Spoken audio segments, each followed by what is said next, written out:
প্রয়াত চিত্রনায়ক সালমান শাহ ক্যারিয়ারের তুঙ্গে থাকা অবস্থায় 1996 সালের 6 সেপ্টেম্বর তিনি রহস্যজনকভাবে মৃত্যুবরণ করেন। লাশ উদ্ধারের পর ধারণা করা হয় তিনি আত্মহত্যা করেছেন, কিন্তু পরিবারের দাবি তাকে খুন করা হয়েছে। তার মৃত্যু নিয়ে এই রহস্যের জট 2 দশক পেরিয়ে গেলেও আজ পর্যন্ত খোলেনি।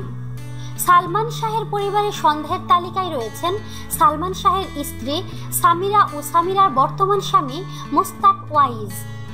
তিনি সালমান শাহের বাল্যবন্ধু। সালমানের মৃত্যুর 3 বছর পর মুস্তাক ওয়াইজ বিয়ে করেন সামিরাকে।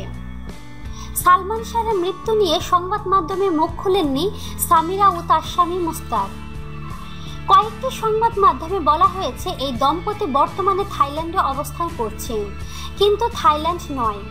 সামিরা ও তার স্বামী বর্তমানে বাংলাদেশে বাস করছেন। এ সময় তিনি জনপ্রিয় চিত্রনায়িকা শাবনূরকে নিয়ে মন্তব্য করেন।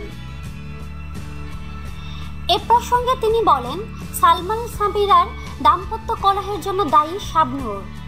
সালমান সামিরার মধ্যে শাবনূর তৃতীয় ব্যক্তি। তিনিও একটি রোল প্লে করেছেন। বিভিন্ন সময় তাকে নিয়ে ঝগড়া করতেন সালমান সামিরা। সামিরা মুস্তাকের ঘরে 2 মেয়ে 1 ছেলে রয়েছে।